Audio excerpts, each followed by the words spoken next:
જય શ્રી કૃષ્ણ, જય સ્વામિનારાયણ. ઉપસ્થિત સંતો અને વિશેષ મહેમાન, મેં પહેલા દિવસે તમને વાત કરી તે પ્રમાણે છેલ્લા 13 વર્ષથી શિક્ષણ જગતમાં કાર્યરત છું. સ્વામીજીની કૃપાથી 13 વર્ષની અંદર 550 કરતા વધારે શાળાઓમાં જવાનું, ત્યાંના વિદ્યાર્થીઓને મળવાનો અને તેમની સાથે સંવાદ કરવાનો મને અવસર પ્રદાન થયો છે. પણ આ 550 શાળાઓની પહેલી શાળા કે જ્યાં હું જાતે વિદ્યાર્થીઓને ભણાવવા જતો, એ શાળા એટલે દેવસ્ય સ્કૂલ.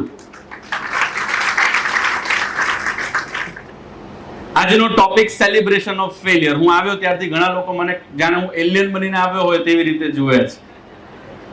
કારણ કે પહેલા બંને દિવસના મારું કોસ્ટ્યુમ, મારો ડ્રેસ કોડ પ્રોફેશનલ હતો. પણ ભાઈ સેલિબ્રેશન તો આવા જ કપડામાં થાય ને, એટલે હું આ કપડામાં આવ્યો છું. સેલિબ્રેશન ઓફ ફેલિયર યુથોપનિષદનો આમ જોવા જઈએ તો અમદાવાદના 3 દિવસના કાર્યક્રમનો છેલ્લો દિવસ, ત્રીજો દિવસ. ગયા વર્ષે યુથ પારાયણ થયું. સાહિલભાઈનો ફોન આવ્યો, રીતિનભાઈનો ફોન આવ્યો, પણ અમુક કારણથી હું ના આવી શક્યો. તો આજે આ વખતે લોકોએ વસૂલ કર્યું. હું ગયા વખતે 1 દિવસ ના આવ્યો, તો આ વખતે મને 3 દિવસ બોલાવ્યો. એટલે એમના માટે એકવાર જોરદાર તાળીઓ થઈ જાય. જીવનની અંદર લીધેલા નિર્ણયો હંમેશા આપણા માનસિક અભિગમ ઉપર આધારિત છે. દુનિયાની દરેક વ્યક્તિ સફળતાને એન્જોય કરે, સફળતાના તેની પાસે પ્લાનિંગ્સ હોય કે હું મારા જીવનની અંદર 10મું ધોરણ પાસ કરીશ, 90% આવશે, 95% આવશે, હું ડોક્ટર બનીશ, એન્જિનિયર બનીશ, આ કોલેજમાં એડમિશન થશે તો આમ, 10મામાં આટલા ટકા આવશે તો આમ. We don't have planning for the failure. આપણી પાસે સૌથી મોટામાં મોટી કરુણા એ છે કે આપણી પાસે ફેલિયર્સ પછીના સેલિબ્રેશનના પ્લાન્સ નથી. ફેલિયર્સ પછી હારી જાય, દુખી થઈ જાય, ડિપ્રેસ થઈ જાય તેવા વ્યક્તિઓનું એનાલિસિસ તમે કરજો ક્યારેક. જે વ્યક્તિના જીવનમાં સેટબેક આવે, જે વ્યક્તિના જીવનની અંદર ક્યારેક હારી જવાની પરિસ્થિતિ આવી જાય, તે વ્યક્તિના જીવનમાંથી ઘણા બધા વ્યક્તિઓ એવા હશે કે જેને નિષ્ફળતાનો ડર નથી. હું ફરીથી જવાબદારીપૂર્વક મારા વાક્યને રિપીટ કરું. એ વ્યક્તિઓને નિષ્ફળતાનો ડર નથી. નિષ્ફળતા પછી સમાજ શું કહેશે ને એનો ડર છે. આપણે કઈ સંસ્કૃતિની સંતાન છીએ કે જે સંસ્કૃતિમાં ઈશ્વરે પ્રગટ થઈને પોતે સંઘર્ષની પસંદગી કરી છે દોસ્તો. પછી એ ભગવાન શ્રી રામની વાત હોય, તમે વિચાર કરો કે ભગવાન શ્રી રામ અનંત કોટી બ્રહ્માંડના માલિક મનુષ્ય બનીને ધરતી પર આવ્યા. આવતીકાલે સવારે એમને રાજગાદી મળવાની સમગ્ર ભારત વંશની કેટલા બધા પ્લાનિંગ ચાલતા હોય. તમે વિચાર કરો કે આપણે સરપંચની ઇલેક્શનમાં ઉભા હોય ને કાલે આપણને ખબર છે કે હું જીતી જવાનો છું, તો આપણે 10 પ્લાનિંગ કરી દઈએ. આ તો ભારત વંશના રાજા બનવાની વાત. અને ભારત વંશના એ રાજા બનતી વખતે એમના અસંખ્ય સપનાઓ અને લોકોના અસંખ્ય સપનાઓ વચ્ચે બીજે દિવસે સવારે ખબર પડે કે તમારે 14 વર્ષ સુધી વનવાસ ગ્રહણ કરવાનો છે અને તમારા નાના ભાઈ ભરતને તમારે ગાદી આપી દેવાની છે ને. હસતા હસતા પ્રાણ જાય પણ વચન ન જાય. તમે વિચાર કરો કે ભગવાન શ્રી રામે હસતા હસતા એ વનવાસ ન સ્વીકાર્યો હોત તો શું ભગવાન શ્રી રામનો પરિચય મને ને તમને થયો હોત? ચાલો, ભગવાન શ્રી રામની સાથે સાથે શું હનુમાનજીના દર્શન આપણને થઈ શક્યા હોત? ખૂબ મોટો પ્રશ્ન છે. ભગવાન શ્રી કૃષ્ણ સેલિબ્રેશન ઓફ ફેલિયરનું સૌથી મોટામાં મોટું ઉદાહરણ એટલા માટે કહેવું પડે કારણ કે આટલા બધા પક્ષીઓ, એમાંથી એક મોરપીંછ સિલેક્ટ કર્યું કારણ કે મોરપીંછની અંદર ભગવાનના તમામ પ્રકારના રંગો એ મોરપીંછની અંદર આવી જાય અને પોતાના મુગુટની ઉપર ધારણ કરી નાખે. જે વ્યક્તિનો જન્મ જ નથી થયો તે પહેલાના 8 વ્યક્તિઓને એ કન્સેપ્ટ ધામમાં પહોંચાડી દીધા. જન્મ્યા પહેલા મરણનું પ્લાનિંગ થઈ ચૂકેલું. આનથી મોટી તો નિષ્ફળતા બીજી શું હોય?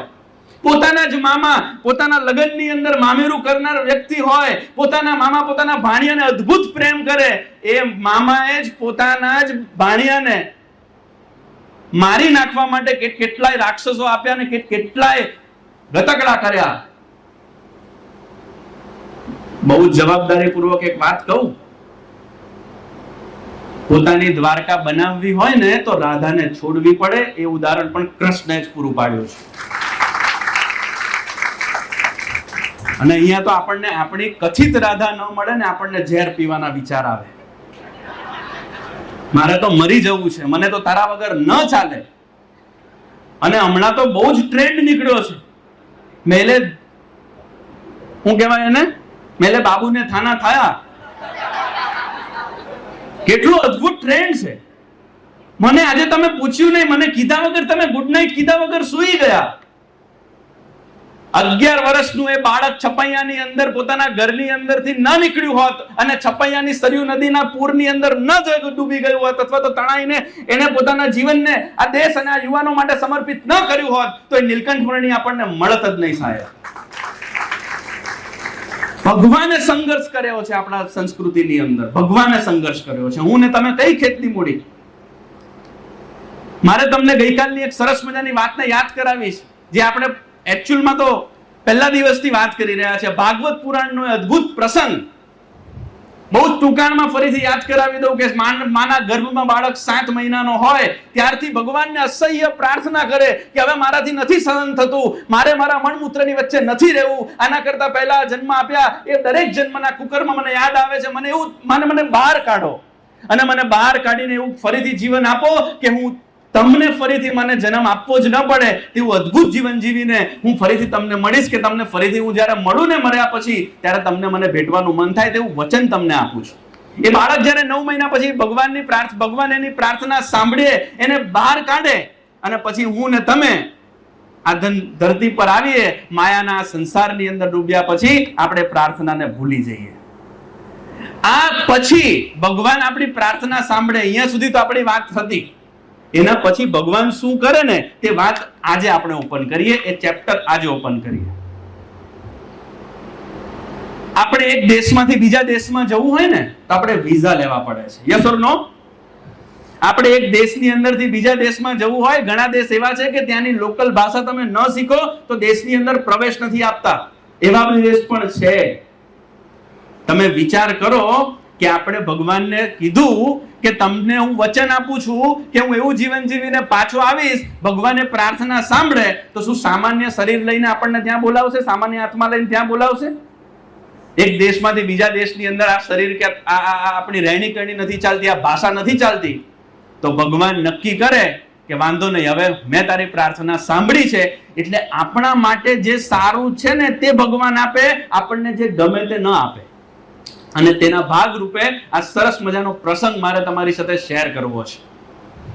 એક મંદિરની અંદર દાદર ઉપર જે પથ્થર હતો તે પથ્થર રડતા રડતા મંદિરના ગર્ભગૃહમાં પ્રવેશિત એ મૂર્તિના પથ્થરને વાત કરતો હતો. એને કીધું કે તું કેટલો નસીબદાર છે કે લોકો મારા ઉપર પગ મૂકીને તારા સુધી પહોંચે છે. મારે ગરમી સહન કરવાની, મારે ઠંડી સહન કરવાની, મારે અસહ્ય પૂર આવે તો મારે વરસાદ પણ સહન કરવાનો, મારે બધું જ સહન કરવાનું. મારા ઉપર લોકો ગંદા ચંપલ પહેરીને તારા સુધી પહોંચે. તું કેટલો નસીબદાર કે તારા માટે તો અંદર એસી મુકાયું છે. ત્યારે મૂર્તિના પથ્થરે સામે જવાબ આપ્યો અને કીધું કે તું ભૂલી ગયો, હું તને યાદ કરાવું. આપણે બંને એક જ પહાડના પથ્થર છીએ. આપણે બંને એક જ પહાડના પથ્થર છીએ. આપણા બંનેનું સિલેક્શન એક જ દિવસે થયું છે. તને ભગવાને પહેલો ચાન્સ એટલા માટે આપ્યો કે જ્યારે પેલો શિલ્પકાર આવ્યો અને પથ્થર મંદિરના સિલેક્ટ થયા ત્યારે સૌથી પહેલો હથોડો એ શિલ્પકારે તને મારેલો. અને જ્યારે શિલ્પકારે પહેલો હથોડો માર્યો ને, એક જ હથોડામાં તું રડવા માંડ્યો, રોકકળ ચાલુ કરીને તું તૂટી ગયો અંદરથી ને તું પડ્યો. પેલો કે હા મને યાદ છે, મને એટલો જોરથી વાગ્યો ને એટલે હું તૂટી ગયો. જેથી રડવા માંડ્યો એટલે સામેથી મને બીજો હથોડો મારે જ નહીં. તો કે યાદ કર, મને પછી ચાન્સ મળ્યો, મને 1000 હથોડા પડ્યા, મને મારા શરીર ઉપર, મારા માથા ઉપર મને બધે જ હથોડા મારવામાં આવ્યા, પણ મને મારા શિલ્પકાર ઉપર વિશ્વાસ હતો કે આજે તો હું પથ્થર છું, મને 1000 નહીં 1,00,000 હથોડા મારશે પણ આ વ્યક્તિ મને મૂર્તિ બનાવશે. અને એનું પરિણામ એ છે કે આજે હું મૂર્તિ છું અને તું એક સામાન્ય દાદર છે. પણ તું ચિંતા નહીં કર મિત્ર. સફળ વ્યક્તિના જીવનની સૌથી મોટામાં મોટી બાબત એ છે કે નિષ્ફળ વ્યક્તિ કાં તો પોતાના પાછળ રહી ગયેલા વ્યક્તિની ક્યારે ડિસરિસ્પેક્ટ ન કરે, એને હાથ પકડીને આગળ લાવે. આપણે બહુ ઘણીવાર પ્રાઉડ ફીલ કરીએ, પણ ઇન્વર્ટેડ કોમામાં કહું છું, ડોન્ટ ટેક ઇટ અધરવાઇઝ. આપણો પ્રિય ભારતની તો રાષ્ટ્રીય રમત જ ઘણીવાર કબડ્ડી હોય છે. ફરીથી રિપીટ કરું, અમુક લોકોને નહીં સમજાય. આપણી રાષ્ટ્રીય રમત જ કબડ્ડી છે. કેવી રીતે પગ ખેંચવા, યસ ઓર નો? આપણાથી પાછળ રહેલા વ્યક્તિને હાથ આપી અને ઉપર લાવીએ ને તો ઉપરવાળો એનો હાથ રેડી જ રાખે હંમેશા. એ પથ્થરે જવાબ આપ્યો, મૂર્તિના પથ્થરે પેલા દાદરમાં રહેલા પથ્થરને જવાબ આપ્યો કે તું ચિંતા નહીં કર, નારાજ નહીં થા, દુખી નહીં થા. તારે પ્રાઉડ ફીલ એટલા માટે કરવું જોઈએ કે મારા સુધી પહોંચવા માટે કોઈ પણ વ્યક્તિએ પહેલા તારા પર પગ મૂકવો પડે છે, પછી જે મારા સુધી પહોંચે છે. નાઉ ભગવાન ડિસાઈડ કરે છે આપણને મૂર્તિ બનાવવાનું. તો મૂર્તિ બનાવવા માટે કરે શું ભગવાન? આપણી અંદર માની લો કે એક પથ્થર છે, પથ્થરને અલગ અલગ શેપ આપવા માટે હથોડા મારવા પડે, એને ટીપવું પડે, એની અંદર રહેલો વધારાનો ભાગને દૂર કરવો પડે. આપણી અંદર જે વધારાનો ભાગ છે ને એ છે ઇમોશનલ, સ્પિરિચ્યુઅલ, બધા જ પ્રકારના ટેસ્ટ ભગવાન લે. ભગવાન દરેક પ્રકારની કસોટી કરે. એમાંનું સૌથી પહેલામાં પહેલું અલગ અલગ પ્રકારના સેટબેકની વાત કરું. આ પ્રસંગ બધાને જ ખબર છે, કારણ કે મારા કરતા વધારે તમે સાંભળ્યો છે, પણ હું બહુ ટૂંકાણમાં આ પ્રસંગને પતાવું. તમે બધા જ આ પ્રસંગને કદાચ એક ચમત્કાર તરીકે લેશો, પણ મારી માટે આ ચમત્કાર નથી. 2015 ની અંદર આત્મીય યુવા મહોત્સવની અંદર જ્યારે આપણે બધા ગયા હરિધામ પછી એના પહેલાની વાત કરું, 4-6 મહિના પહેલાની, હું સાહિલના પપ્પા મનસુખ કાકાને મળવા માટે ગયેલો. મનસુખ કાકાને જઈને કીધું કે તમારા દીકરાને સભા ભરતો કરો. મેં બહુ બધી રિક્વેસ્ટ કરી, કલાક બેઠો, 1.5 કલાક બેઠો, પણ એટલો બધો વિવાદ કર્યો, પછી છેલ્લે કંટાળ્યું. મનસુખ કાકાએ મને કીધું કે મારો દીકરો સભામાં આવશે, પણ 3 શરત. પહેલું, એક કોઈ દિવસ તિલક ચાંદલો નહીં કરે, કાંદા લસણ નહીં છોડે ને પૂજા નહીં કરે. ક્યાં ગયો સાહિલ? યસ ઓર નો? આ 3 શરત મનસુખ કાકાએ મને કીધેલી. હું 6 મહિનાનો તો ત્યારથી સભા ભરે છે. મારા કાકા બેઠા છે અહીંયા. મારા મમ્મી 6 મહિનાનો તો ત્યારથી મને સભામાં લઈ જાય. પહેલા તો મુંબઈ હતા, પણ હું તમને કહું કે મેં વિધિન નો સેકન્ડ કીધું કે જો એમને કોઈ વ્યક્તિ આ 3 માંથી એક પણ બાબત માટે ફોર્સ કરશે તો હું સભા છોડી દઈશ, તમે એને મોકલો. સભા ચાલુ થઈ, 2015 નો સમય આવ્યો, સમયા કરીને પાછા આવ્યા અને એને પેટમાં દુખાવો ઉપડ્યો. 11th માં તો કે 12th માં, 11માં. આપણા ત્યાં રિવાજ શું? પેટમાં દુખે કે એવું કઈ નાનું મોટું થાય સર એટલે 3 ગોળી, કાળી, પીળી ને ભૂરી. 2 દિવસનો કોર્સ, ના પતે તો પછી 3જે દિવસે એક ઇન્જેક્શન. તોય ના પતે પછી પેલા કે હવે તમે મોટા ડોક્ટર પાસે જાઓ. તો સંજય રાજપૂત મણિનગર કાં તો એ બાજુના ફેમસ ડોક્ટર છે, ઇન્ટેસ્ટાઇન, આંતરડાના સ્પેશિયાલિસ્ટ. એમણે કીધું, એ રિપોર્ટ પણ હશે કદાચ, મને ખ્યાલ નથી. ગોગન સર ડોક્ટર એવું કીધેલું કે આ બાળક 3 મહિનાથી વધારે નહીં જીવી શકે. એને આંતરડાનું 3rd સ્ટેજનું કેન્સર છે, એને ન્યુમોનિયા છે, એને ટીબી છે. આ બાળક 3 મહિનાથી વધારે ન જીવી શકે. બીજી ઘણી બધી વાતો હતી. ઘણા ટાઈમથી સભામાં નતા આવતા, એટલે હું માસીને મળવા માટે ગયો કે એને મોકલો. મારો બીજે દિવસે સવારે સેમિનાર, એટલે કુર્તો સીવા આપેલો. મેં કીધું કે આ કુર્તો બી લઈ લો, મળી પણ જાઓ. મને હજી યાદ છે, શનિવારની રાત, શનિવારનો બપોરનો દિવસ, બપોર, મેં પિંકેશ કાકાને ફોન કર્યો. પિંકેશભાઈએ હરિધામ ફોન કર્યો. અમે સ્વામીજીને મળ્યા, અમે 3 જણ આગળ સ્વામીજીના ટેબલ ઉપર. મેં સ્વામીજીને આખો પ્રસંગ કીધો. હું હજી કઈ બોલું એ પહેલા મેં મારથી બોલાવ્યું કે સ્વામીજી, ડોક્ટરે 3 મહિનાનો ટાઈમ આપ્યો છે, આ 3 મહિના પછી આ દીકરો ધામમાં જશે, આવું કહી દીધું છે. આવું બોલ્યું એ પહેલા મનસુખ કાકા રડવા માંડ્યા. મનસુખ કાકાનો હાથ પકડીને સ્વામીજીએ કીધું કે તમારો દીકરો સિંહ છે, એને કઈ નહીં થાય. પહેલું વાક્ય. બીજું વાક્ય, તમારો દીકરો સારો થાય એટલે એને અઠવાડિયા માટે હરિધામ મોકલશો. જે મનસુખ કાકાએ મને 3 શરત કીધેલી, એ મનસુખ કાકાનું નેક્સ્ટ વાક્ય હતું, સ્વામી સાધુ બનાવી દો ને તો ચાલશે, એને બચાવી લો. બીજે દિવસે સવારે મારો સેમિનાર પત્યો. મારા ફોનમાં સાહિલનો મિસ કોલ હતો. મેં બધું બતાવીને ફોન કર્યો. સાહિલે કીધું ચમત્કાર થઈ ગયો, 3 માંથી એક બી વસ્તુ નથી. મને ન્યુમોનિયા નથી, ટીબી નથી, કેન્સર બી નથી. બીજા દિવસનો રિપોર્ટ. તમને બધાને ચમત્કાર લાગ્યા. સાહિલનો ફોટો છે, એ જ દિવસનો ફોટો છે. આ 1 દિવસનો ફોટો છે. સાહિલ 2 મિનિટ માટે સ્ટેજ પર આવો. સાહિલનું એ દિવસનું વજન 28 કિલો હતું. યસ સાહિલ. અને આ સાહિલ જો આજે મારા કરતા વધારે વજન છે. મારી કોટી નથી થતી એને. Please sit down. હવે તમને બધાને એમ કે આ સભા ભરવાથી સ્વામીજીને મળવાથી ચમત્કાર થાય એમ. હું કાલે પણ બોલેલો બહુ જવાબદારી પૂર્વક, ચમત્કાર થતા નથી, ચમત્કાર કરવા પડે છે. કેમ એની રક્ષા ભગવાને કરવી પડી એ વાતનું રહસ્ય ખુલ્લું.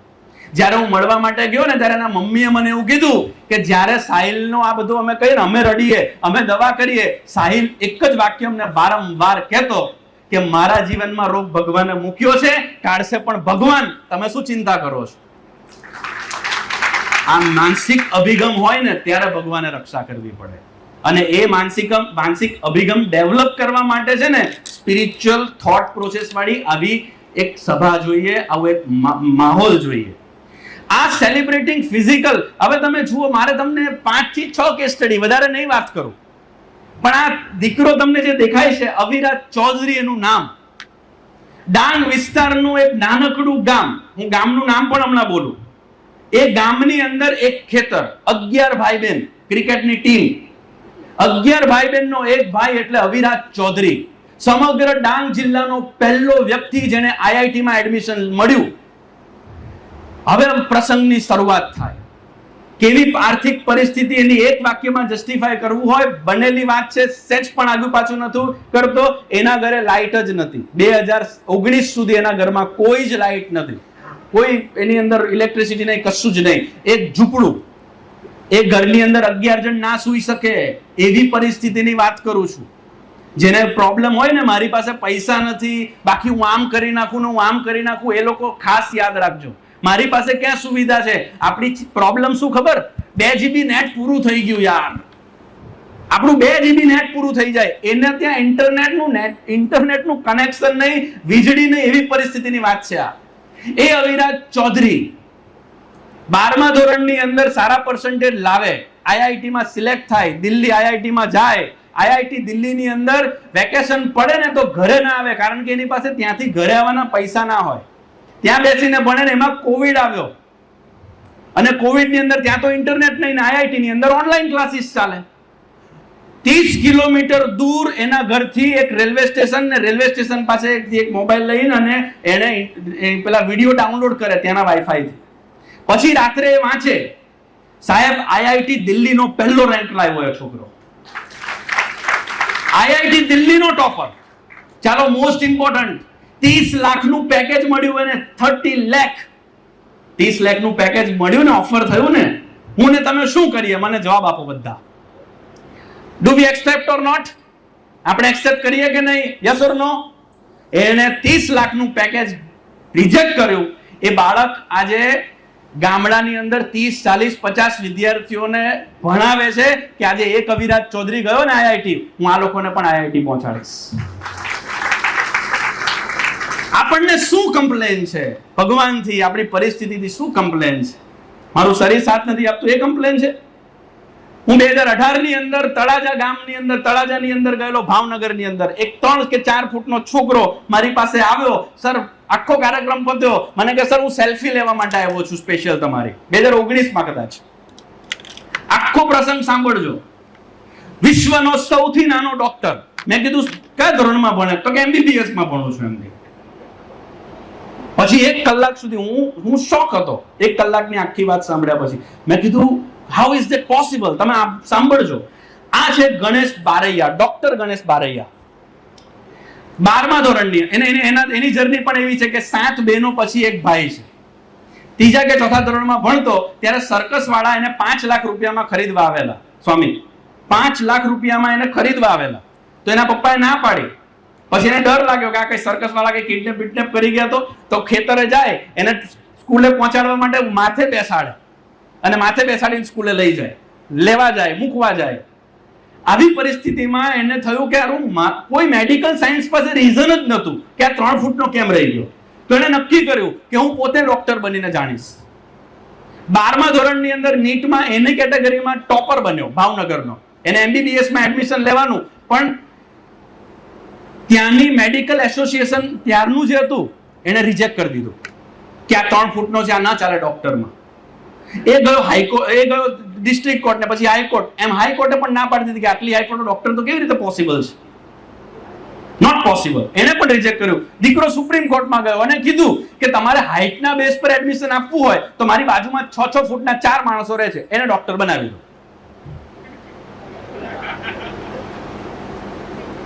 તો કે વાંધો નહીં. પછી આ બહુ બધી દલીલો ચાલી, પછી છેલ્લે કન્ક્લુઝન એ આવ્યું કે ઇમરજન્સી કેસ આવે તો તું શું કરે? ત્યાં બધી જગ્યાએ ટેબલ થોડું હોય. એને રિટર્નમાં આપ્યું ગણેશે કે હું ઇમરજન્સી કેસ નહીં લઉં, પણ મને ડોક્ટરની પરમિશન આપો. યુ વોન્ટ બિલીવ, આજે ભાવનગરની જે સિવિલ કોલેજે એનું એડમિશન રિજેક્ટ કરેલું એ જ હોસ્પિટલમાં ડોક્ટર ગણેશ અત્યારે સેવામાં છે. કયા સેટબેક તમને નડે છે જીવનમાં? 3 ફૂટના છો અહીંયા કોઈ? આ આગળવાળી પાર્ટી નથી પૂછતો. આપણા લાઈફની અંદર અલગ અલગ પ્રકારના સેટબેક્સ જીવનમાં આવશે જ. મૂર્તિ બનાવી છે એટલે અથોડા પડશે જ. તમને એમ કે પૈસા હોય એના જીવનમાં પ્રોબ્લેમ ના આવે એમ. અમદાવાદની અંદર જીવાણી પેથલેબ છે, પેથોલોજી લેબ. આ દીકરો જીવાણી પેથોલોગ કાર્તિક જીવાણી, એના ફાધર પાસે પૈસાની કોઈ જ કમી નથી. કાલે કહે કે રોલ્સ રોયસ જોઈએ છે, રોલ્સ રોયસ પરમ દિવસે પાર્કિંગમાં હોય તેવી વ્યક્તિ છે. એક વાક્યમાં સમજી જાઓ. આ દીકરો 10મા ધોરણની અંદર ગુજરાત ફર્સ્ટ, 12મા ધોરણની અંદર ગુજરાત ફર્સ્ટ. નક્કી કર્યું કે આઈઆઈટીમાં જવું છે, ત્યારે તો આઈઆઈટી નો એટલો ક્રેઝ નતો એ ટાઈમે. 2013 કે 14 ની અંદર એ 12 કે 13 ની અંદર એને આઈઆઈટી ક્રેક કર્યું, જેડબલઈ ક્રેક કર્યું. આઈઆઈટી મુંબઈમાં એડમિશન લીધું. મુંબઈની અંદર એડમિશન લીધા પછી એના બધા જ વિદ્યાર્થીઓ 30-35 લાખના પેકેજ સ્વીકાર્યા. આને ના સ્વીકાર્યું. મારું ડ્રીમ તો આઈએએસ બનવાનું છે, હું યુપીએસસી ની તૈયારી કરીશ.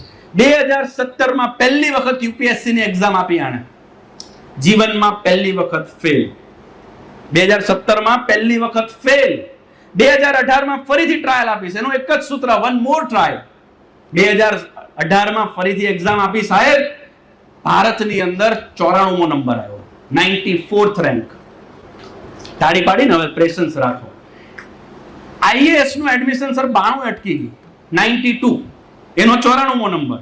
એને આઈપીએસ મળે. આઈપીએસ પણ લાખો લોકોનું ડ્રીમ હોય. એને નક્કી કરેલું કે ભાઈ મારે તો આઈએએસ બનવાનું છે. દુનિયા એક્ઝામ લે ને તો કાં તો પાસ કરે કાં તો ફેલ કરે. ઈશ્વર એક્ઝામ લે ને તો પાસ થયા પછી પણ તમને ફેલ કરે. આ ઈશ્વરનો પાવર છે. એને નક્કી કર્યું ફરીથી એક્ઝામ આપીશ. 2019માં ફરીથી એટેમ્પ્ટ આપી. આ વખતે 84મો રેન્ક, 82 એડમિશન અટક્યું. 82nd ફરીથી એક્ઝામ આપી. હવે નક્કી કરો, તમે વિચાર કરો કે વાંધો નહીં, આપણે હવે તો શું કરીએ ખબર? ભગવાન કઈક સિગ્નલ આપે છે. ભગવાને મને આઈપીએસ જ બનાવો, કારણ કે આપણી પાસે છે ને અસંખ્ય બહાના છે કામ ન કરવાના. 84 છે એનું રિઝલ્ટ, 82nd મેરિટ અટકે, એ નક્કી કરે ફરીથી એક્ઝામ આપું. કોવિડ નો ટાઈમ, કોવિડ ની અંદર એક રૂમમાં પોતાની જાતને પેક કરી દીધું એને. અહીંયા બેસેલા તમામ વ્યક્તિઓ એવા હતા કે જેનો કોવિડ નો સ્ક્રીન ટાઈમ 8 થી 10 કલાકનો હતો. એ વ્યક્તિએ પોતાની જાતને એક રૂમમાં બંધ કરી આખા ઇન્ડિયામાં 8મો રેન્ક, 8th રેન્ક. હવે રિજેક્ટ કરીને બતાવો, હવે રિજેક્ટ કરીને બતાવો. આજે નવો ડિસ્ટ્રિક્ટ પડ્યો, થરાદ જિલ્લો બન્યો. થરાદ જિલ્લાની અંદર આ વ્યક્તિ આઈએએસ ની ભૂમિકામાં છે. આપણને એમ કે પૈસા હોય એટલે જીવનમાં પ્રોબ્લેમ જ ના આવે. લક્ષ્ય નક્કી કરે ને એના જીવનમાં પ્રોબ્લેમ આવે. કારણ કે એક સરસ મજાનું વાક્ય મેં વાંચેલું, દરેક વ્યક્તિને સમજાશે કે નહીં મને ખબર નથી, પણ હું પ્રાર્થના કરું ભગવાન તમને સમજાવે. સીડિયા ઉન્હે મુબારક, सीढ़ियां उन्हें मुबारक जिन्हें सिर्फ छत तक जाना है. मेरी मंजिल आसमान है, रास्ता मुझे खुद बनाना है. જેટલા મોટા સપના તેટલી મોટી તમારી પરિસ્થિતિ વણશે. ચલો એક સ્ટેપ હજી આગળ વધીએ. મને પ્રેમમાં નિષ્ફળતા મળી. મેં ઓલરેડી આની ભૂમિકા બાંધી દીધી પહેલા. 10 માંથી 6 વ્યક્તિઓ જે સુસાઇડ કરે છે, 10 માંથી 6 વ્યક્તિ એવા છે કે જેના સુસાઇડ કરવા પાછળનું કારણ રિલેશનશિપ છે. સંબંધમાં મળેલી નિષ્ફળતા 10 માંથી 6 વ્યક્તિના નિષ્ફળતાનું કારણ બને છે. આ વ્યક્તિના લાઈફમાં શું કમી હતી? રતન ટાટા. હેલો. રતન ટાટાનું ડ્રીમ કોઈ દિવસ બિઝનેસમેન બનવાનું હતું જ નહીં. એને તો આર્કિટેક્ટ એન્જિનિયર બનવું હતું. આર્કિટેક્ટ એન્જિનિયર બનવાના ડ્રીમ માટે તે ગયા યુએસએ, અને યુએસએ ની ટોપ યુનિવર્સિટી કોર્નેલ યુનિવર્સિટીની અંદર તેઓ આર્કિટેક્ટ એન્જિનિયર બન્યા. આર્કિટેક્ટ એન્જિનિયર બન્યા પછી યુએસ ની એક મલ્ટીનેશનલ કંપનીની અંદર ત્યાં લોકલ લેવલે તેમને જોબ લીધી. જોબ જ્યાં મળી ત્યાં એક દીકરી સાથે તેમને પ્રેમ થયો. નક્કી કર્યું કે મેરેજ કરશું. એ ટાઈમ હતો 1970 આસપાસ, ઇન્ડિયા અને ચાઇના વોરનો. અને એક ટાઈમે ખબર પડી કે ત્યાં ઇન્ડિયાની અંદર એમના દાદી બીમાર છે અને આવવું જ પડે એમ છે રતન ટાટાએ. રતન ટાટા ફ્લાઇટ કરીને આવ્યા ઇન્ડિયા. શરત થયેલી કે ઇન્ડિયા જાય રતન ટાટા એટલે આખું ફેમિલી દીકરીનું આવશે ઇન્ડિયા અને અહીંયા મેરેજ થશે. બટ ઇન્ડિયા ચાઇના વોરના ડરના લીધે દીકરીનું ફેમિલી ઇન્ડિયા આવી ના શક્યું. ખબર પડી કે હવે લગ્ન થઈ શકે તેમ નથી. રતન ટાટા ડિસાઇડેડ કે કોઈ વાંધો નહીં, મારે હવે આખી જિંદગી લગ્ન કરવા નથી. આટલું ડિસાઇડ કરીને અટક્યા નથી. રહી વાત ફેમિલીની, મારું ફેમિલી નહીં બને, લગ્ન નહીં થાય, તો એ વ્યક્તિએ ડિસાઇડ કર્યું કે આખું ભારત મારું પરિવાર છે અને હવે મારે ભલે મારું બિઝનેસ નથી કરવો, બટ આખું ટાટા ફેમિલી જ છે મારું. હું આ દેશને અને ટાટાને સમર્પિત જીવન જીવીશ. એ વ્યક્તિએ લગ્ન ના કર્યા. એમને એને રતન નથી કહેવાતું, એ ખાલી નામથી રતન નથી સાહેબ. એ વ્યક્તિ ખરેખર અર્થમાં જીવન પણ એક રતનની જેમ જીવ્યા છે. આ એક વ્યક્તિ હેટર નથી એનો.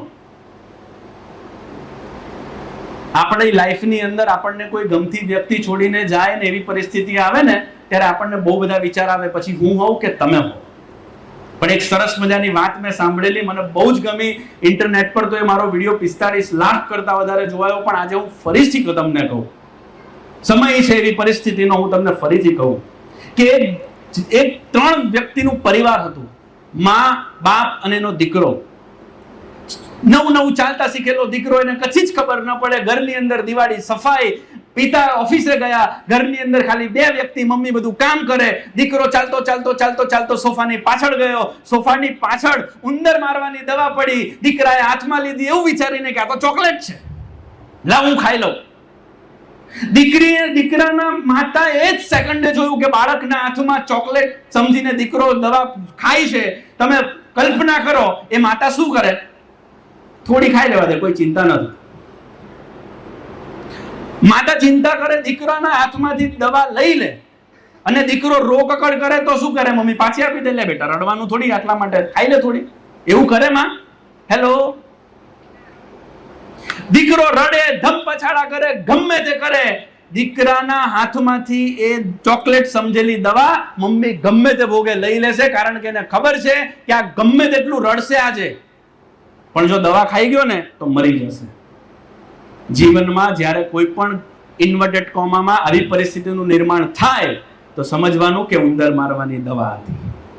ઉંદર મારવાની દવા હતી ને ભગવાને લીધી. હું અમુક પરિસ્થિતિને ધ્યાનમાં રાખીને કહું છું, દરેક વ્યક્તિ માટે આ શબ્દ પ્રયોગ નથી કરતો. માઇન્ડ વેર. અને આ પરિસ્થિતિનું જીવંત ઉદાહરણ એટલે રતન ટાટા. એક સરસ મજાનો પ્રસંગ આપણને બધાને થાય કે લોખંડી પુરુષ. આપણને જ્યારે પણ ભણવામાં આવે ને સરદાર પટેલ વિશે, સરદાર પટેલને લોખંડી પુરુષ શા માટે કહેવાતા, એક જ પ્રસંગ મને તમને બધાને યાદ આવે. ગુમડું થયેલું અને સળિયો મારી દીધો. હેલો. લોખંડી પુરુષ અહીંયાથી બનાય, અહીંયાથી નહીં. બોડીથી લોખંડી ના બની શકાય, એ તો બધી કલ્પના હોય આયર્ન મેન ની બધી. આપણા સંસ્કૃતિ, આપણા ઇતિહાસે રિયલ આયર્ન ના રૂપમાં વ્યક્તિને આપ્યા છે. કઈ માનસિકતાથી અઢળક પ્રસંગો છે, પણ ખાલી આ પ્રસંગ એમની જગ્યાએ પોતાની જાતને બેસાડીને એક વખત વિચાર કરીને ઉભા થવું છે. આપણને બધાને ખબર છે એ વકીલ હતા, એક કેસ લડતા હતા. જ્યારે કોર્ટની સીડી ચડતા હતા ત્યારે એક લેટર આપ્યો એમને. લેટર ખોલીને વાંચ્યો, લેટર બંધ કર્યો, પોતાના ખિસ્સામાં મૂક્યો. કેસ એ જ એનર્જીથી, ઉત્સાહથી લડ્યા, જીત્યા. કેસ જીતીને બહાર આવ્યા. એમની આંખોમાં દળદળ આંસુ ને દુખી હતો ફેસ. આસિસ્ટન્ટે આવીને કીધું કે તમે કેમ દુખી છો? કેસ તો જીતી ગયા છીએ. આસિસ્ટન્ટને લેટર આપ્યો, કઈ બોલી ન શક્યા એટલે લેટર આપ્યો. આસિસ્ટન્ટે ખોલ્યો, આસિસ્ટન્ટના હાથમાંથી લેટર સરકી ગયો, કારણ કે લેટરમાં લખેલું કે તમારા ધર્મપત્ની એક્સપાયર થઈ ગયા છે. પોતાના કર્મ અને રાષ્ટ્રને પ્રથમ રાખે ને સાહેબ, તેની આટલી મોટી મૂર્તિ બને. વિશ્વની સૌથી મોટી મૂર્તિ એની બને, એમને ના બને. પોતાના કર્મણ્યવાધિકારસ્તે મા ફલેષુ કદાચન, એમને નથી લખીને ગયા ભગવાન કૃષ્ણ. કર્મ કરવું તારા હાથમાં છે. આપણે જ્યારે કર્મ કરીએ, ડ્રીમ રાખીએ ને, ત્યારે જો એની પાછળની ભાવના એવી હોય ને 10 જણને બતાવી દેવું છે, તો ભગવાન સાથ ના આપે. 10 જણને બતાવી દેવા માટે જો આપણે કર્મ કરીએ ને, ભગવાન સાથે ના રહે સાહેબ. મેન્ટલ એટીટ્યુડ ચેન્જ કરવો પડે. એક સોસાયટીની અંદર એક નવો પરિવાર આવ્યો રહેવા માટે, રોજ પત્ની કમ્પ્લેન કરે, પેલી તો કપડા જ ધોતા નહીં આવડતું, જો કેટલા ગંદા કપડા છે, બારીની બહાર દેખાય. પેલો રોજ કમ્પ્લેન કરે, પેલી 7 દિવસ છે, 7મા દિવસે હસબન્ડ ઘરે. હવે પેલાને એમ કે આજે પાછી કમ્પ્લેન ચાલુ કરું, પેલી તો કપડા જ ધોતા નહીં આવડતું, કેટલા ગંદા કપડા, કેટલા ગંદા કપડા. હવે 7મા દિવસે હજી બોલવાની જાય, પેલા કપડા ધોતા શીખી ગયા એમ કે. હસબન્ડ એક જ જવાબ આપ્યો કે ના, એ શીખી નથી ગઈ, આજે મેં આપણી બારી સાફ કરી નાખી એમ. જ્યારે દુનિયા ખરાબ લાગે ને સાહેબ, ત્યારે સમજવાનું આપણને આપણી બારી સાફ કરવાનો સમય આવ્યો છે. એક બહુ ધનાઢ્ય વ્યક્તિ, બહુ જ રૂપિયા એની પાસે, એટલા બધા રૂપિયા, પણ એને છે ને આંખમાં પ્રોબ્લેમ આવી. આંખમાં પ્રોબ્લેમ આવી એટલે એક બહુ બધા ડોક્ટર્સને બતાવ્યો કે હવે આનો કોઈ ઈલાજ નથી, આ તો આવું જ રહે. એક ફકીર બાબા ઘરે આવ્યા, એને સલાહ આપી કે તને છે ને ગ્રીન કલર થી બહુ ફાયદો થશે, આંખને ઠંડક મળશે. આ વાક્ય એના મગજમાં ઘૂસી ગયું. એને આખા ઘરનો કલર બદલી નાખ્યો, સોફાનો કલર બધું ગ્રીન કરી નાખ્યો. 10 દિવસ પછી ફકીર બાબા આવ્યા, બધું ગ્રીન ગ્રીન કેમ? તો કે તમે કીધેલું મારી આંખને ઠંડક મળે. ફકીર બાબા કે લીલા કલરના ચશ્મા લઈ લેવાના ભાઈ.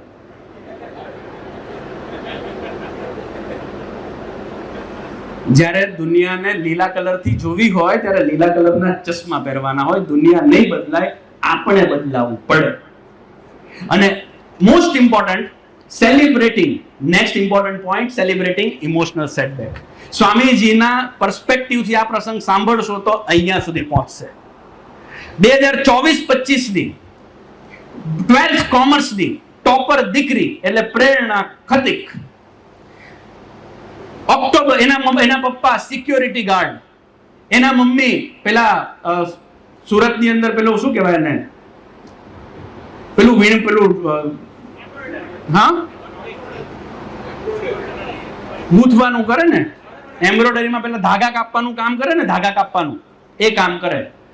ઘર ભાડે, એક રૂમ રસોડાનું ઘર, મમ્મી ધાગા કાપે, પપ્પા સિક્યોરિટી ગાર્ડ, નોર્મલ જિંદગી. ઓક્ટોબર મહિનો દિવાળી, અને દિવાળીમાં એના ફાધર એક્સપાયર થઈ ગયા. દીકરીના ફાધર એક્સપાયર થયા તો બી એને થોડા ટાઈમ સહન કર્યું. આમ ઇમોશનલ સેટબેકમાં હોય, ડિપ્રેશનમાં દીકરી, હવે શું કરશું એવા વિચારને એ દીકરી 2024-25ની ગુજરાતની ટોપર બની. એનો ઇન્ટરવ્યુ થયો. ઇન્ટરવ્યુમાં એને પ્રશ્ન પૂછવામાં આવ્યો, ધ્યાનથી સાંભળજો, કે તારા પપ્પા એક્સપાયર થઈ ગયા તો તું પાછી ભણવામાં આવી કેવી રીતે? ત્યારે દીકરીએ જે જવાબ આપ્યો ને, મેં જ્યારે પહેલી વાર સાંભળ્યો મારી આંખમાં આંસુ હતા. દીકરીએ જવાબ આપ્યો કે જ્યારે મારા પપ્પા ધામમાં ગયા ને, મારા પપ્પાની મૂર્તિ હતી ને, ત્યારે મૂર્તિની સામે જોઈને મને મારા પપ્પાની એક વાત યાદ આવી કે બેટા, આપણે બહુ નાના બાળકો છીએ, બહુ નાના ઘરના માણસો છીએ. આપણે નાના છીએ ને એટલે આપણા રિઝલ્ટ નાના ના ચાલે એમ કે. આપણે નાના છીએ એટલે આપણા રિઝલ્ટ નાના ના ચાલે. એટલે જ્યારે એમ કે મારું રિઝલ્ટ આવ્યું ને, 3 દિવસે મને ખબર પડી કે હું તો ગુજરાત ટોપર છું, ત્યારે હું મારી માર્કશીટને લઈ અને મારા પપ્પાની મૂર્તિની સામે લઈ ગઈ. અને લઈ ગઈને મારા પપ્પાને મેં કીધું કે પપ્પા, તમે કહેતા હતા ને કે આપણે નાના છીએ ને એટલે આપણા રિઝલ્ટ નાના ના ચાલે. તમારી દીકરીએ ગુજરાતની અંદર સૌથી શ્રેષ્ઠ પરિણામ મેળવ્યું છે, સૌથી સારું રિઝલ્ટ મેળવ્યું છે. તમે જ્યાં છો ત્યાં સુખી તો છો ને? હવે ખુશ તો છો ને? આ વાત એટલા માટે સ્વામીજીના પર્સપેક્ટિવથી સાંભળવી જરૂરી છે, કારણ કે સ્વામીજી જો એક નાનકડી દીકરી એના ફાધરના આ એક વાક્યને પોતાનું જીવન બનાવી શકતી હોય તો સ્વામીજી આવા અઢળક વાક્યો કહીને ગયા છે. એક વખત એવું જીવન જીવીને સ્વામીજીની મૂર્તિની સામે ના કહી શકીએ પ્રાઉડલી કે તમને ગમે એવું જીવન મેં જીવ્યું, તમે ખુશ તો છો ને? આપણે એવો ચાન્સ સ્વામીજીને ક્યારે આપશું? પ્રેમ સ્વરૂપ સ્વામીજીને ક્યારે આપશું? અઠવાડિક સભા ભરવાથી કલ્યાણ નહીં થાય. અઠવાડિક સભામાં થયેલી વાતો પોતાના જીવનમાં અમલમાં મૂકવાથી કલ્યાણ થશે. બાકી કલ્યાણ તો ગુણાતીતાનંદ સ્વામીએ કીધું કે આપણા ગોળાનું પાણી પીએનું પણ થઈ જાય. બટ એ કલ્યાણ કરતા વિશેષ આપણા હૃદયને, આપણા જીવનને ટ્રાન્સફોર્મ કરવાની સફર, એના માટે આ સભા છે. એના માટે આપણા જીવનની અંદર અલગ અલગ લેવલે સંકલ્પ કરવાની જરૂર છે. 1975, હું બસ છેલ્લા 2 પ્રસંગ કહીને મારી વાતને અહીંયા વિરામ આપીશ. 1975 ની અંદર સમગ્ર વિશ્વમાં સૌથી મોટી ટેનિસની કોમ્પિટિશન થાય, ગ્રેન્ડ સ્લેમ, અને ગ્રેન્ડ સ્લેમ નો સૌથી પહેલો બ્લેક પ્લેયર જેને ગ્રેન્ડ સ્લેમ જીતી હોય એ આર્થર એશ. પહેલો પ્લેયર જેને કોમ્પિટિશન જીતી 1975 ની અંદર. અત્યારે જેવો વિરાટ કોહલીનો ઓરા છે આખા વિશ્વમાં, આનો ઓરા થઈ ગયેલો. અને આર્થર એશે 1978 અરાઉન્ડ એને HIV ડિટેક્ટ થયો, એને બ્લડ સેમ્પલની જરૂર હતી ને એમાં ઇન્જેક્શનમાં પ્રોબ્લેમ આવ્યો, એને HIV ડિટેક્ટ થયો. આખા વિશ્વમાં દુઃખ અને દુઃખ. રોજના લાખો પત્ર આવે, કોઈના પત્રનો જવાબ એ આપે જ નહીં, વાંચે બધા પત્રો. એક પત્રનો આર્થર એશે જવાબ આપ્યો, કારણ કે પત્રમાં એવું લખેલું કે આખા વિશ્વમાં આટલા લોકો છે, ભગવાનને આ રોગ માટે તમે એકલા જ મળ્યા. અને આર્થર એશના જીવનમાં ખબર નહીં એને ભગવાન રામ કોણ હશે, ભગવાન કૃષ્ણ કોણ હશે, ભગવાન સ્વામિનારાયણ કોણ, હરિપ્રસાદ સ્વામી કોણ, અઠવાડિક સભા શું, કશી જ નથી. હું જીત્યો ત્યારે મને એવો વિચાર નતો આવ્યો કે આ ફાઇનલ જીતાડવા માટે ભગવાનને હું એકલો જ મળ્યો, તો આજે મને એવો વિચાર લેવાનો અધિકાર નથી. માનસિક અભિગમ વ્યક્તિને મહાન બનાવે છે. માનસિક અભિગમ, પરિસ્થિતિને કેવી રીતે જુઓ. Success is 80% how you do it, ખાલી 20% જ છે હાઉ યુ મેક ઇટ. કઈ રીતે તમે સફળતાને જુઓ છો ને 80% છે, 20% જ તમારા કાર્ય છે. 80% તો આપણે તેને કેવી રીતે જોઈએ છે, સફળતા કે નિષ્ફળતાને, એ છે. છેલ્લો પ્રસંગ, નેલ્સન મંડેલા. 14 ડિસેમ્બર 2013 નો એ સમય, સાઉથ આફ્રિકાનું સૌથી મોટું સ્ટેડિયમ જોહાનિસબર્ગ, અને તેની અંદર કોઈ પણ વ્યક્તિને ઇન્વિટેશન આપ્યા વગર વિશ્વના સૌથી ટોપ ગણાતા લીડર્સ, બિઝનેસમેન, બધા જ સ્પિરિચ્યુઅલ લીડર્સ બધા જ 14 ડિસેમ્બરે જોહાનિસબર્ગમાં ભેગા થયા 2013 માં. કારણ કે ખબર પડી કે નેલ્સન મંડેલાનું મૃત્યુ થયું છે. આ વ્યક્તિ એ છે કે જેને પોતાના બાળપણમાં કશું નથી ઉખાડ્યું, નથી સારું ભણ્યા, બ્લેક પ્લેયર, એની પાસે બ્લેક વ્યક્તિ, એની પાસે આપણી રીતે જોવા જઈએ તો સારું રૂપ પણ નહોતું. શા માટે આટલું બધું સ્ટેડિયમ ભરાય? એના જીવનની અંદર એક વ્યક્તિ આવ્યો, જોન વોસ્ટર. જોન વોસ્ટર એટલે એ સમયે ચાલતી આપણા ત્યાં જેવી રીતે આપણે ગુલામીમાં હતા તેવી રીતે એ દેશ પણ ગુલામીમાં હતો. એ દેશની ગુલામીની અંદર એમનો જે પ્રતિનિધિ હતો એ હતો જોન વોસ્ટર. 27 વર્ષની વાત કરું છું, 27 દિવસની નહીં, 27 વર્ષ સુધી જોન વોસ્ટરે નેલ્સન મંડેલાને જેલમાં રાખેલા. દર 15 દિવસ થાય એક નવો આરોપ એડ થાય, દર 15 દિવસે નવો આરોપ એડ થાય. એને ત્યાંની પાર્લામેન્ટમાં બિલ પસાર કર્યું, હેંગ મંડેલા, મારે મંડેલાને ફાંસી આપો, એ મારું ડ્રીમ છે ને ફાંસી લટકતા જોવું. જે વ્યક્તિ આપણા માટે આ 27 વર્ષ સુધી કુકર્મ કરે, આપણી માટે કોઈ જ દોષ નહીં, કંઈ જ કારણ નહીં, અને એ વ્યક્તિને 27 વર્ષ સુધી જેલમાં પૂરી દેવામાં આવે. કેમે કરીને બિલ તો પાસ ન થયું, પણ એ ટાઈમે ખબર પડી કે જોન વોસ્ટરને ત્યાંના પીએમ બનાવવામાં આવ્યા છે. હેલો, જોન વોસ્ટર જેને નેલ્સન મંડેલાને ફાંસીએ લટકાવતા, એ જ વ્યક્તિ ત્યાંનો પીએમ બને, કેવી હાલત થાય? કેમે કરીને બિલ તો પસાર ન થયું, પણ 27 વર્ષ પછી રિજીમ ચેન્જ થઈ, જોન વોસ્ટરની સરકાર ગઈ, ધોળિયાઓની સરકાર ગઈ, એને બહાર કાઢવામાં આવ્યા, અને ત્યાંનો સૌથી ડેન્જર આઇલેન્ડ ને ત્યાંની જેલ, તેમાંથી બહાર નીકળ્યા. અને જ્યારે તેમને પૂછવામાં આવ્યું કે તમે આજે ફ્રી થયા, જોન વોસ્ટર વિશે તમારે શું કહેવું છે, એને એક જ વાક્ય આપ્યું. આ એક વાક્યના લીધે સ્ટેડિયમ ભરાય સાહેબ. એને વાક્ય કીધું, હી વોઝ અ ડિસન્ટ ગાય. બહુ જ સારો વ્યક્તિ છે જોન વોસ્ટર. આ એક વાક્યના લીધે સ્ટેડિયમ ભરાય. આપણને કોઈ લગ્નમાં નથી બોલાવતું ને તો આપણા 10 વર્ષ સુધી, 25 વર્ષ સુધી એના ઘરમાં પગ નથી મૂકતા. આપણું મનગમતું ખાવાનું ઘરમાં નથી બનતું ને ત્યારે આપણે ઘરમાં જમતા નથી, એ દિવસે બહાર જમીએ છીએ. એમને નથી કીધું. પ્રેમ સ્વરૂપ સ્વામીજીએ 5, મને હજી યાદ છે, સાધક સ્વામીએ મને કીધેલું કે આ 5 સૂત્રને ક્રમબદ્ધ યાદ રાખવા માટે એટલું યાદ રાખવાનું, ભજન ખાઓ. ભ એટલે ભૂલી જવું, જ એટલે જતું કરવું, ન એટલે નમી જવું, ખ એટલે ખમી જવું, અને છેલ્લે ઓગળી જવું. એમને પ્રેમ સ્વરૂપ સ્વામીજી નથી કહેતા. ફેલિયર ત્યારે સેલિબ્રેટ થાય ત્યારે જીવનમાં ભગવાનને પ્રાધાન્ય આપવામાં આવે. અને લાસ્ટ પ્રસંગ, છેલ્લો પ્રસંગ, એક નાદી જીવનમાં ઈશ્વર જે કરે છે તે મારા સારા માટે કરે છે. મેં કાલે પણ કીધેલું, બ્રહ્માંડ કોઈ દિવસ ભગવાન પાસે ભીખ ન માંગે. હમ બ્રહ્માસ્મિ, અરે હું જ બ્રહ્માંડ છું, હું શા માટે ભીખ માંગુ? એક નાનકડી દીકરી એના મમ્મીની સાથે કરિયાણાની દુકાન ગઈ. કરિયાણાની દુકાન ગઈ, એટલી ક્યુટ દેખાતી હતી. એના મમ્મી બધી શોપિંગ કરે અને દુકાનદાર એ દીકરીને જુએ કે મારી દીકરી આવી હોય તો કેટલું સરસ. એ જોયા કરે દીકરીના હાવભાવ એટલા કે દીકરો ખુશ થઈ ગયો. છેલ્લે નીકળતા એ દીકરીના ચોકલેટનું બાઉલ ધર્યું કે લે ચોકલેટ લઈ લે આમાંથી. દીકરી કે ના, હું નહીં લઉં. બીજી વખત કીધું ચોકલેટ લઈ લે. દીકરી કે નહીં લઉં. ત્રીજી વાર, ચોથી વાર ન થઈ એટલે દુકાનદારે મુઠ્ઠો ભર્યો, ચોકલેટ આપી પેલે દીકરીને. નીકળ્યા એટલે એની મમ્મીએ પૂછ્યું કે તને આટલી બધી વખત ચોકલેટનું કીધું, તે ચોકલેટ લીધી કેમ નહીં? તો કે જો મમ્મી, હું ચોકલેટ લઉં પણ મારા હાથ કેટલા નાના. દુકાનદારે ચોકલેટ આપી તો એને કેટલી બધી આપી, એટલે હું ખોબો ભરીને લઈ શકી ને. ઈશ્વર જ્યારે આપે ને ત્યારે ઓલવેઝ એટલું યાદ રાખવાનું કે ઈશ્વરનો હાથ અને હૈયું આપણા હાથ અને હૈયા કરતા અનંત ગણું વિશેષ છે. ભગવાન કસોટી કરે પણ ભગવાન તારે પણ ખરા. અને આ અભિગમ હોય, આપણે આજે ભેગા મળીને યુથોપનિષદના છેલ્લા દિવસે ઈશ્વરને પ્રાર્થના કરવી છે. આપ જે ઈશ્વરને માનતા હોય, જે ગુરુજી આપણા જીવનમાં હોય, તે ગુરુજીને પ્રાર્થના અવશ્ય કરજો કે હે ઈશ્વર, હે ભગવાન કૃષ્ણ, ભગવાન શ્રી રામ, ભગવાન સ્વામિનારાયણ, આપે નક્કી કર્યું છે કે મને મૂર્તિનો પથ્થર બનાવવો છે. એટલે આપ 1000 હથોડા મારો કે 1,00,000 હથોડા મારો, મને વિશ્વાસ છે મારા શિલ્પકાર ઉપર કે તમે મને મૂર્તિ ચોક્કસથી બનાવવાના છો. પણ હું તમારા વિશ્વાસને જીવનભર અહીંયા રાખી શકું અને મારા જીવનની અંદર સ્થિત પ્રજ્ઞ અવસ્થાની અંદર હું જીવી શકું.